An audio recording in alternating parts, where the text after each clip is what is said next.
You know the feeling. You meet someone and something happens, not just attraction, something more specific than that, more urgent, like recognition. Like something in you that's been waiting goes, there, that one. The chemistry is immediate, overwhelming even. You can't stop thinking about them. Everything feels more alive when they're around. There's a pull that doesn't feel like a choice. It feels like gravity. Like something is happening to you rather than something you're doing. And you call it chemistry. You call it connection. You tell yourself this is what it's supposed to feel like when it's real, when it's right. This intensity, this electricity, the sense of recognition that goes beyond logic. Here's what nobody tells you. That feeling, that specific, overwhelming, can't explain it intensity is not always what you think it is. Sometimes it is genuine chemistry. Two people whose nervous systems are genuinely compatible, whose values and emotional worlds actually fit, who are drawn to each other from a place of wholeness rather than wound. And sometimes, more often than most people are willing to admit, it's your nervous system recognizing something familiar. Not someone good for you, someone familiar. Someone whose emotional signature matches the one you were shaped by. Someone whose particular flavor of unavailability or intensity or unpredictability feels like home because home was unavailable or intense or unpredictable. And the nervous system doesn't distinguish between familiar and good. It just registers, I know this. I know how to move in this space. This feels like something I understand.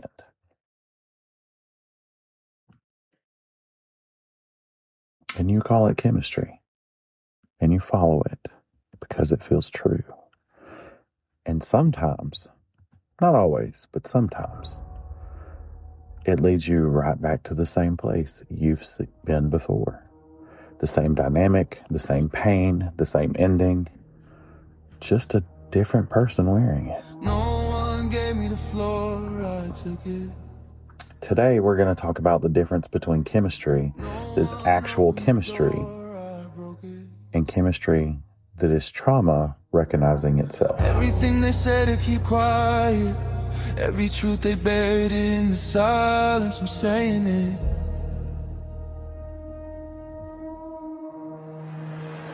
Without permission. This is Without Permission. I'm Chris Willingham, and this might be the episode that explains your entire relationship history. Let's start with what's actually happening when you're attracted to someone. I think most people believe, most people have a fairly surface level understanding of attraction. They feel it, they follow it, they assume it means something, but understanding the mechanism changes everything. Attraction is not random. It is not mysterious in the way people want it to be. It follows a pattern that is deeply shaped by your relational history. Specifically, your earliest relational experiences with the people who were most significant to you when you were being formed. Your brain from a very young age is building a template, a composite of what close relationships feel like, what it looks like, what it sounds like, what the emotional texture of it is. And that template gets built from what you experience. Not what was healthy, not what was ideal, what you actually experienced. If you grew up with consistent, warm, responsive caregiving, if the people close to you showed up reliably, communicated honestly, and created an environment where your needs were met without requiring you to perform for them, your template reflects that. And you tend to be drawn towards people who feel similarly steady, similarly safe. The attraction to them has a good quality of ease, of fit, of coming home to something good. But if your early relational environment was something else, inconsistent, unpredictable, emotionally unavailable, demanding, critical, chaotic, your template reflects that too. And you get drawn towards people who feel familiar in that specific way. Not because you consciously want the pain, but because the nervous system equates familiarity with safety. It knows how to navigate this emotional terrain. It has a map. And the map feels like home, even when home wasn't safe. That is the foundation that the therapists call repetition.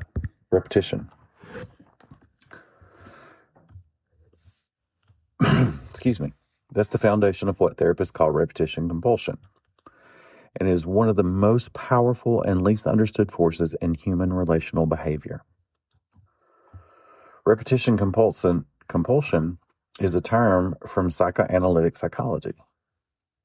Originally, Freud significantly developed sense that described the unconscious tendency to recreate the emotional dynamics of early significant relationships in current ones. Not because you're masochistic, not because you like pain, not because something is fundamentally broken in you, but because the unresolved emotional material from those early relationships keeps looking for resolution.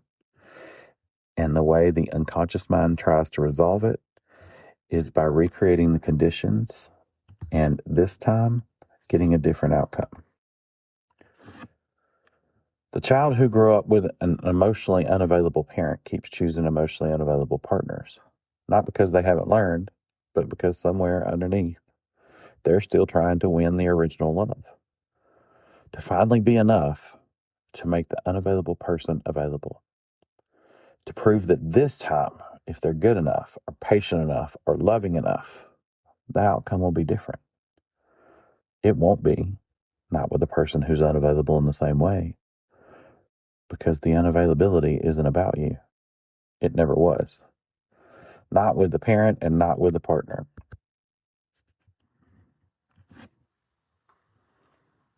The person who grew up with a critical, never satisfied parent keeps choosing partners who are hard to please.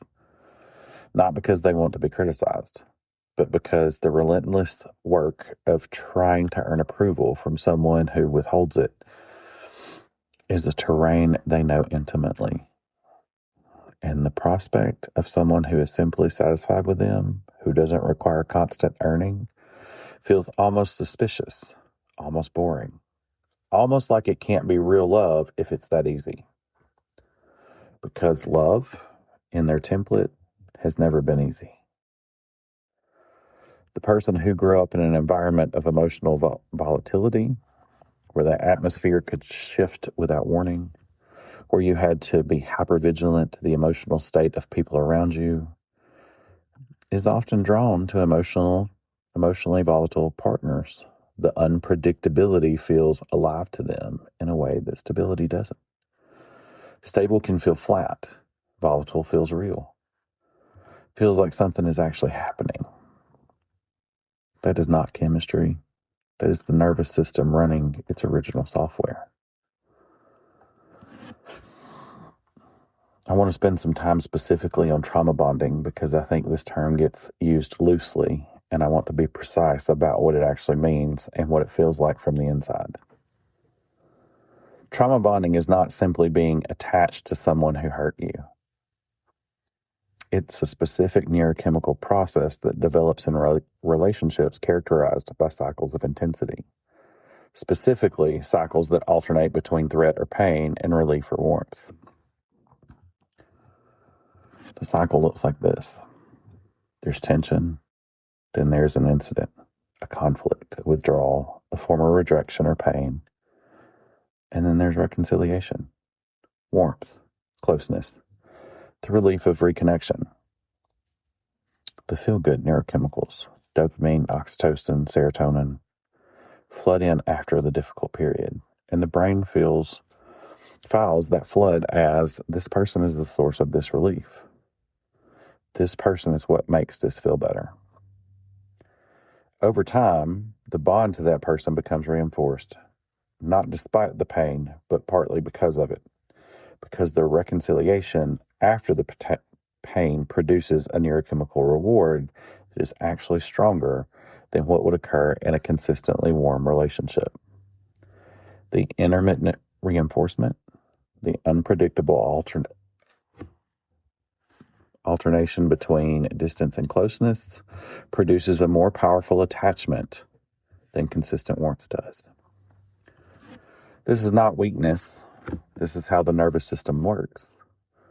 It is the same mechanism that makes intermittent reinforcement the most powerful conditioning schedule in behavioral psychology. It is the mechanism behind slot machine addiction. The unpredictability of the reward makes the pursuit more intense, not less. And from the inside, this feels like love. It feels like passion. It feels like the most intense connection you've ever experienced. Because it is intense. But intensity and health are not the same thing. And a lot of people have spent years confusing them. The hallmark of a trauma bond is that you feel most attached to the person during or after the painful episode. That the intensity of the connection seems to increase with conflict rather than decrease. That leaving feels impossible in a way that logic cannot explain. That even when you know the relationship is hurting you, the pull back towards it is stronger than the pull away.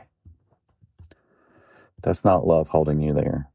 That's a neurochemical pattern that was set before you had any say in it.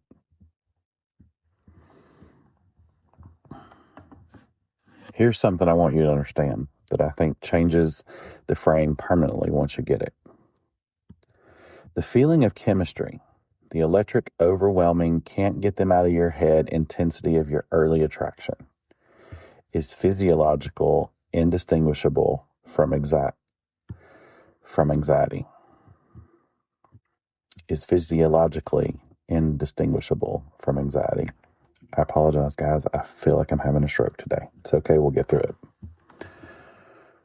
Heart rate elevated, stomach unsettled, hyper-awareness of the other person, intrusive thoughts, difficulty concentrating on anything else, the feeling that something significant is at stake. That's the physiological profile of anxiety. It is also the physiological profile of what people call chemistry. And for people whose nervous systems were shaped in environments of emotional unpredictability, where someone significant to them was a source of both threat and comfort, both pain and relief, the physiological profile is what intimacy feels like. It's not a bug, it's the template. The body learns that this is what closeness feels like. So when they met someone who activates the same psychological state, someone who creates the same uncertainty, the same hypervigilance, that same unsettled awareness, the body says, this is it. This is the real thing. And when they meet someone who doesn't activate it, someone who is warm and consistent and clear about their feelings and actual availability, the body says, something's missing. This feels too easy. This doesn't feel like chemistry. The calm person feels boring to an anxious nervous system. Not because they're boring, because their presence doesn't activate the familiar alarm. And the familiar alarm has been coded as connection. That's the trap. And once you see it, you can't unsee it. This connects directly to attachment theory, specifically to how different attachment styles interact in romantic relationships and why certain pairings keep reoccurring. If you have an anxious attachment style, if you learned early that closeness is something you have to work for, that people leave or withdraw if you're not vigilant, that your needs are too much and you need to manage them carefully, you tend to be drawn to people with avoidant attachment styles. The avoidant person who learned that closeness is dangerous, that depending on others creates vulnerability that will be used against them, that's self-sufficient is the only reliable source of safety, creates exactly the conditions that feel familiar to an anxious attached person. Inconsistent availability. Warmth followed by withdrawal. A sense that you are always slightly outside of full connection with them, always reaching for something that keeps just barely moving away. And the anxious person's pursuit, the intensity of their need, the frequency of their bids for connection, the emotional weight they bring, confirms for the avoidant person that closeness is dangerous and overwhelming, and that pulling back is the right response. These two styles create a dance that can go on for years, decades in some cases. The anxious person pursuing, the avoidant person retreating. The pursuit intensifying in relationships to the retreat. The pursuit intensifying in response to the retreat. The retreat deepening in response to the intensifying pursuit. Both people are running their original programming. Both people are experiencing something that feels familiar. But both people are in pain that feels like love. And the relationship that would actually serve both of them, the one with a securely attached person who shows up consistently, communicates clearly, and doesn't require pursuit to produce presence, doesn't activate the familiar urgency, doesn't feel like the real thing. Until you've done enough work to update the template, until you've had enough experience of the alternative to begin to recognize that for the absence of anxiety is not the absence of connection, it is the presence of something better.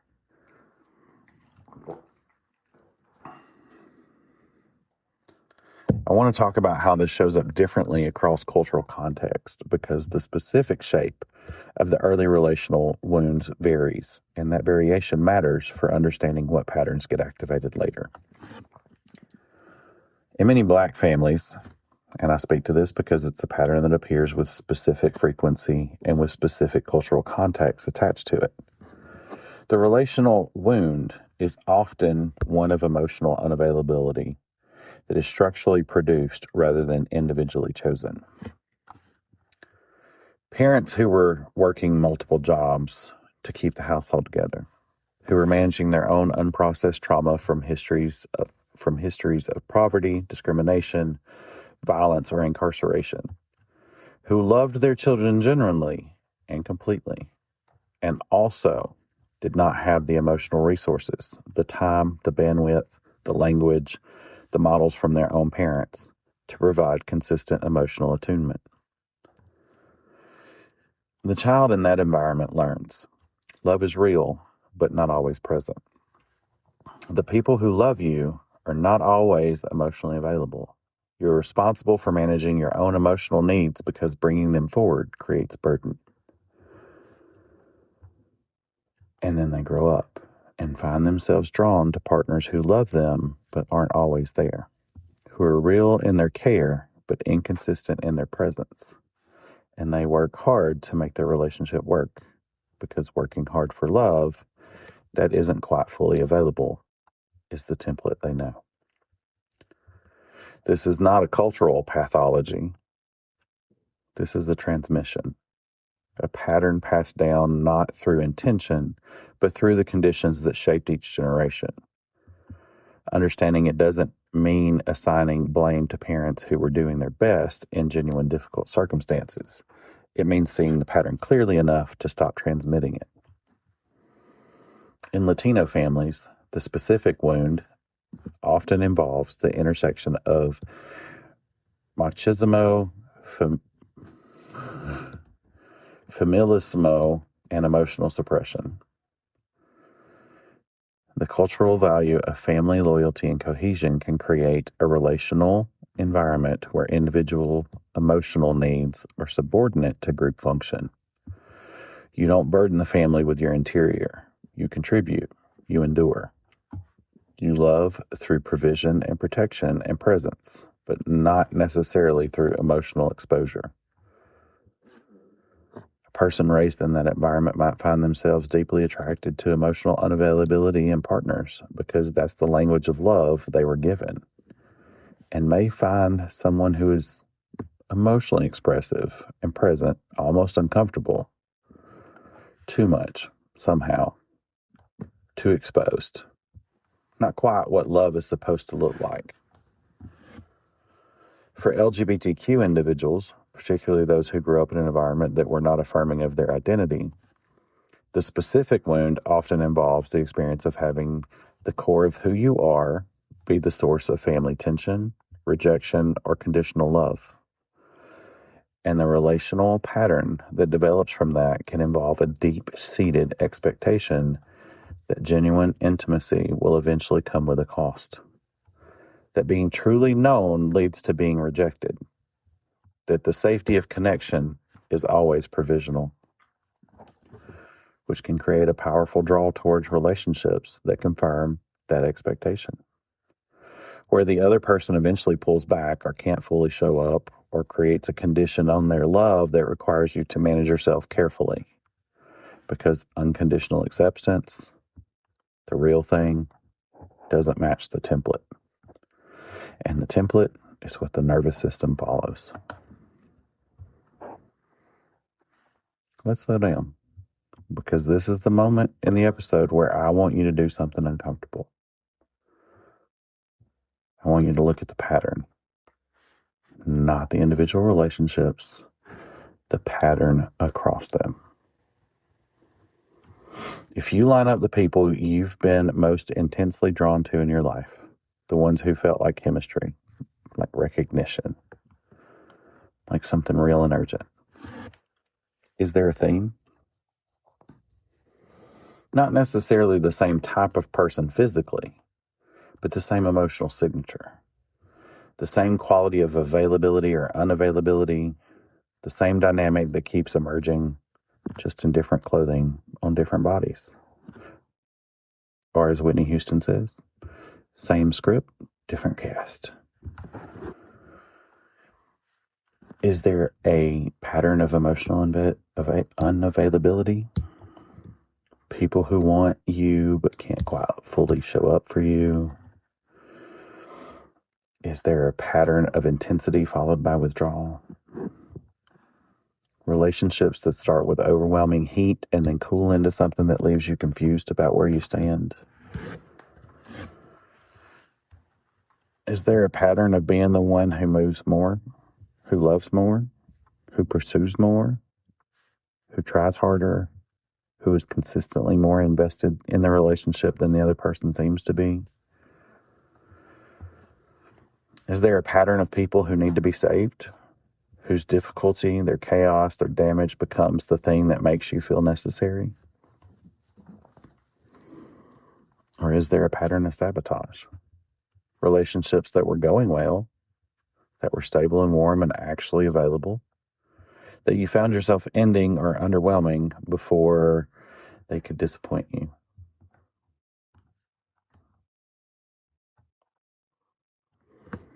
The pattern is the data, and the pattern is pointing somewhere. Back to something that got set before you had any say in it. And that something is worth looking at. Not to blame anyone, but to understand why the nervous system keeps choosing what it chooses, and to decide consciously whether you want to keep following it.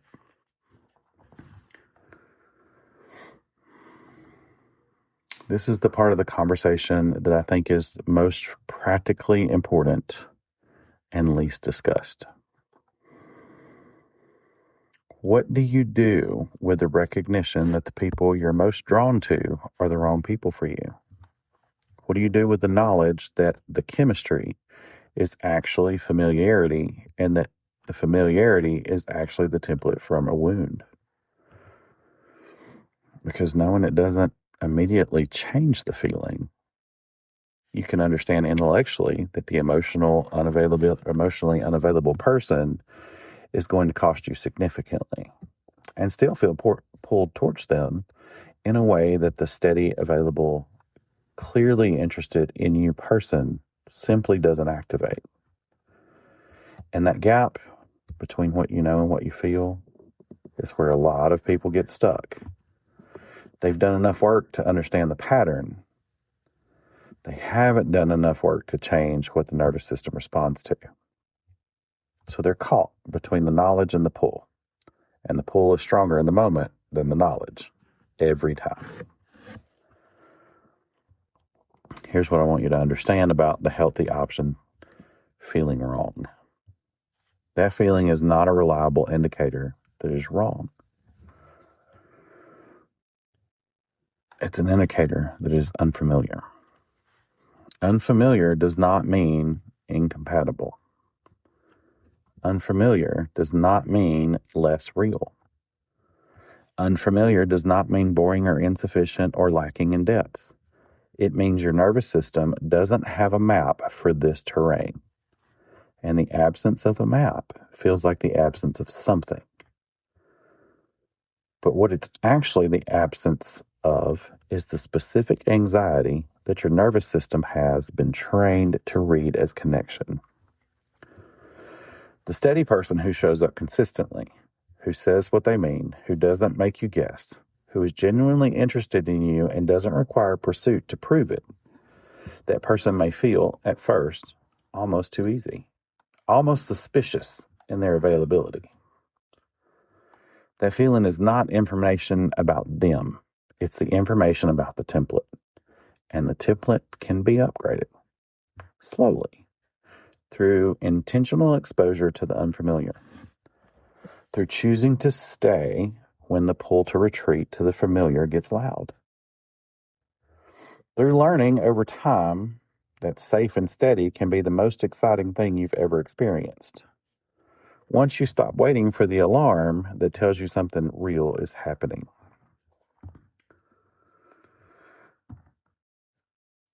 Let me draw a distinction that I think is one of the most important ones in the entire arc.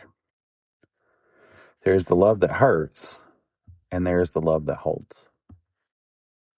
Love that hurts is not love that involves no pain. All real relationships involve some pain. Love that hurts is love where the pain is structural, built into the dynamic itself, when the relationship cannot exist in a form that doesn't regularly cost you something significant, where the intensity is inseparable from the wound, where you cannot have the connection without also having the damage. Love that holds is different. It includes conflict. It includes hard conversation. It includes moments of distance and misunderstanding and repair. But the repair is possible. The foundation is solid enough to hold the weight of the difficulty. The pain is occasional and navigable rather than chronic and structural. People who grew up with love that hurts often don't know what love that holds feels like. Not because they're incapable of it, because they've never experienced it as the primal model. And so they mistake love that hurts for love that's real, and love that holds for something less. Something that hasn't proven itself yet. Something that they're waiting to show its true nature. They're waiting for the other shoe to drop. Because in their experience, it always does. And sometimes, when the other shoe doesn't drop, when the person keeps showing up, when the stability persists past the point where it should have broken based on the template, something else happens. The person with the wounded template starts creating the drop themselves, pushing, testing, escalating, not consciously, but driven by the deep discomfort of a safety they don't know how to inhabit, because the safety doesn't match the map, and the nervous system needs the map to match. Learning to inhabit safety, to let the stable person be stable without treating their stability as suspicious, is some of the most important relational work there is. And it requires doing things that feel wrong before they feel right. Staying when everything says run. trusting when every prior experience says don't, opening when the template says protect. That is hard. It's the hardest kind of growth there is because it requires tolerating the discomfort of the unfamiliar in the domain where you are most vulnerable. But it is the work that changes the pattern, not just for you, for every relationship you'll have from that point forward. I want to spend some specific time here because the patterns we've been describing take on a particular texture in gay male relationships that's worth examining directly. For gay men who grew up without affirming visible models of what healthy same-sex partners look like, which is the majority of gay men over 40 and a significant portion of those younger, the template for romantic relationship was built on incomplete and often distorted materials. Heterosexual relationship models that don't map accurately onto same-sex dynamics, representation in media that were, for decades, either absent, tragic, or hypersexualized, and the specific wound of having to hide the interior of your romantic and sexual self during the formative years when relational templates are being built. What that often produces is a relational template that has a significant gap where the model of sustained, healthy, intimate partnership should be. And the nervous system, without that model, builds its attraction pattern from what it is available, which often includes intensity, secrecy, the charged atmosphere of something that isn't fully allowed, and the specific quality of longing that comes from wanting something you can't quite have. That longing gets encoded as well as what love feels like. And then in adult relationships, the pattern is drawn to dynamics that recreate that longing. The man who is not quite available, the relationship that can't quite be fully public, the connection that is intensely real in private, the connection that is intensely real in private and complicated in every other context. The love that you have to fight for or hide or manage carefully. None of that is necessary. Notice what love has to look like. But it is what the nervous system was trained on.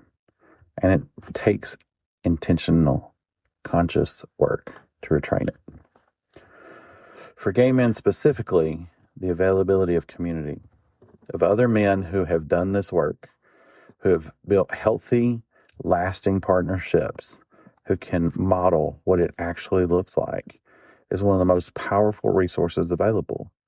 Not because your straight friends or therapists can't help, but because seeing your specific dynamic reflected in people who understand it from the inside changes something that understanding from the outside cannot.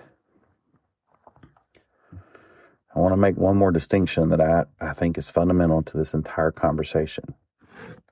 Intensity and depth are not the same thing. And they are so frequently confused that entire relationships are built on the confusion. Intensity is a quality of experience. It's heat, urgency, the feeling that something significant is happening, that you're fully alive in the presence of this person, that everything else goes quiet. Intensity is real, it's powerful, and is available in relationships that are built on trauma patterns just as much as, actually often more than, in relationships that are genuinely healthy. Depth is something different. Depth is built over time through the accumulation of honest conversation, through conflict navigated and survived, through the experience of being seen in your less presented moments, the tired moments, the scared moments, the moments when you're not performing anything, and chosen anyway. They're showing up for each other in the ordinary stretches that don't feel like anything but are actually the substance of a life shared. Intensity can exist without depth. In fact, intensity often exists specifically because depth hasn't developed. The heat of early attraction, the electricity of a new connection, the urgency of a relationship that hasn't yet encountered the weight of real life, These are the conditions that produce the most intense feeling, and they are temporary by nature. Either the relationship develops depth as it matures, or the intensity fades and there's nothing underneath it. Depth can exist without what we usually call intensity. A long relationship that is deeply known, deeply trusted, deeply stable, that may not produce the heart-racing electricity of a new uncertain connection, but it produces something that intensity never can. The specific security of being in a relationship where you've been fully seen over time and chosen again and again by someone who knows exactly what they're choosing. The person who has only known intensity in their relationships, who has never allowed or been allowed enough time and safety to develop real depth, often mistakes the fading of intensity for the fading of the relationship. They leave. They move on to the next source of intensity, and they spend their life in the early stages of relationships where intensity is highest, without ever experiencing what comes after it when two people stay. What comes after is better. It's harder to see from outside the experience, but it's better. Ask anyone who has it. Let's go deeper with that. Think about the person or the type of person who you have consistently found yourself most drawn to. Not who you thought you should want, who you actually keep choosing. Now think about the earliest relationship in your life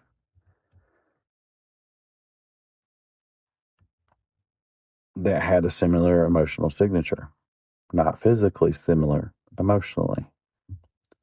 The same quality of availability, the same dynamic, the same feeling of having to work for the connection, or of never quite being sure where you stood, or of love that has built that was real but inconsistent.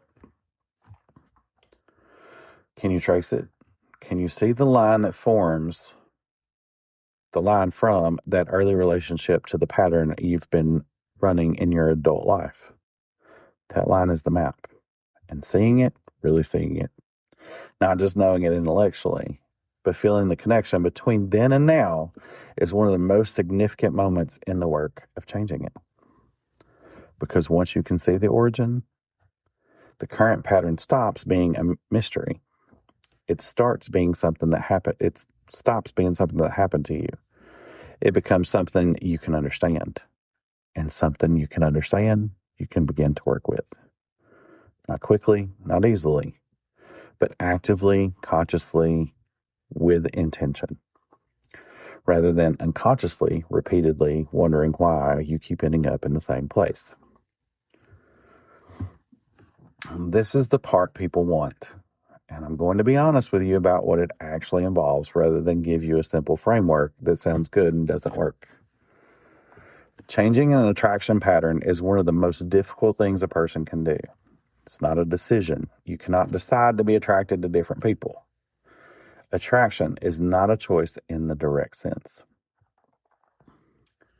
What you can do is work at the level of the nervous system, which means doing the work of healing the original wound that created the template, not just understanding it, actually working through it with support, with time, with the willingness to feel what got packed away when the wound was formed. Because the template changes as the wound heals. Not completely, not all at once, but the grip of the familiar pattern loosens as the need that drove it gets met in other ways. In therapy, in honest relationships with yourself, in the slow accumulation of experiences that contradict the original story.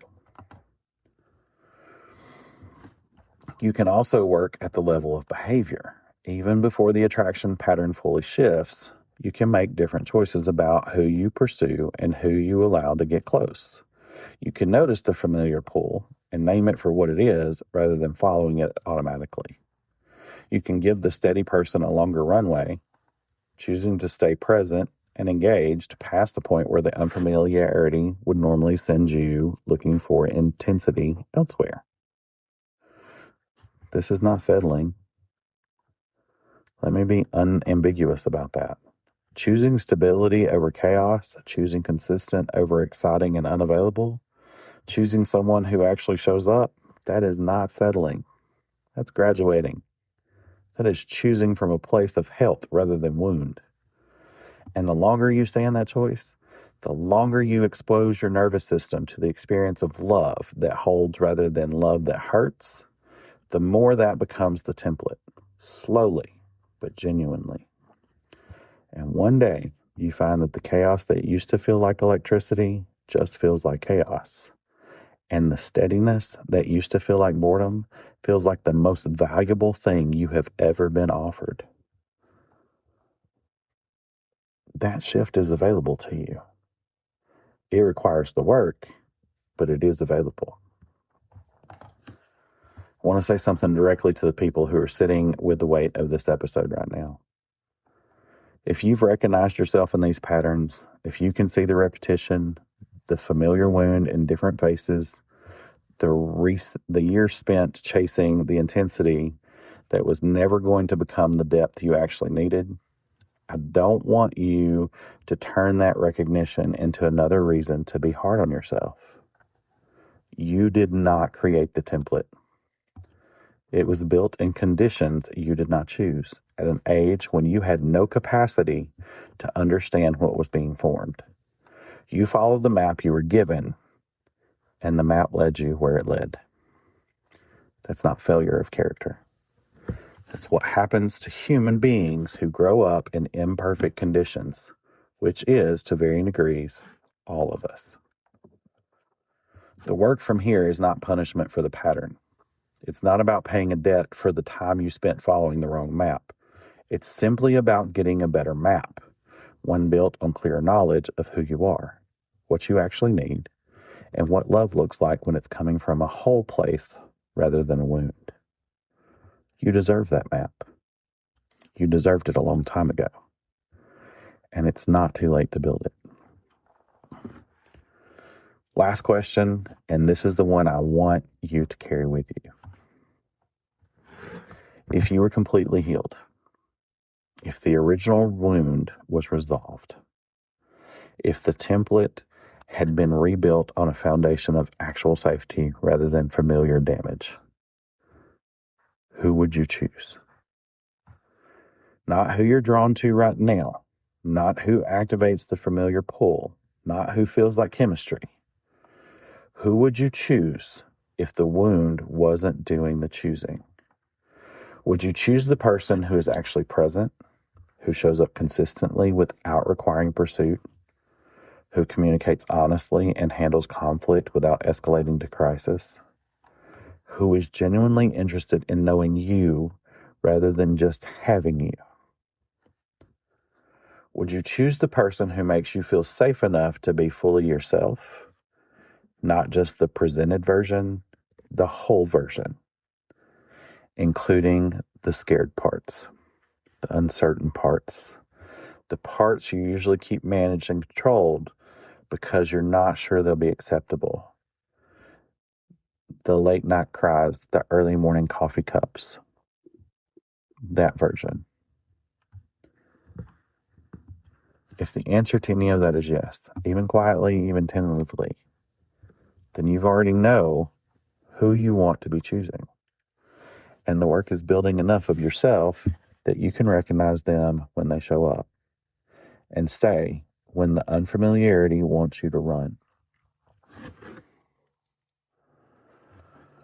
Chemistry is real. I want to be clear about that. The feeling of deep, immediate, overwhelming connection to another person, that is real. It happens, and sometimes it's exactly what it presents itself as. But sometimes it is something else, something that feels like recognition because it is recognition. The nervous system identifying a familiar pattern, a known emotional terrain, a map it already knows how to navigate, and mistaking that familiarity for fate. The difference matters because one leads somewhere and the other one leads back to where you started, in different clothes, with a different name, but the same ending. The work of this episode and of the entire arc is not to make you suspicious of your own feelings, is to make you honest about them. To look at the pattern clearly enough to know which feelings are pointing towards something genuine and which are pointing towards something familiar. Because you get to choose, not immediately, not by willpower alone, but through the slow, honest, supported work of understanding why you feel what you feel and building enough of yourself that the choice becomes possible. In the next episode, we're moving into the specific territory of chemical dependency and addiction, how addiction is not a moral failure, but a pain management strategy, and why treating it like a character flaw guarantees you'll never actually address it. It's a direct continuation of everything we've built here. Stay with me. I'm Chris Willingham, and this is Without Permission.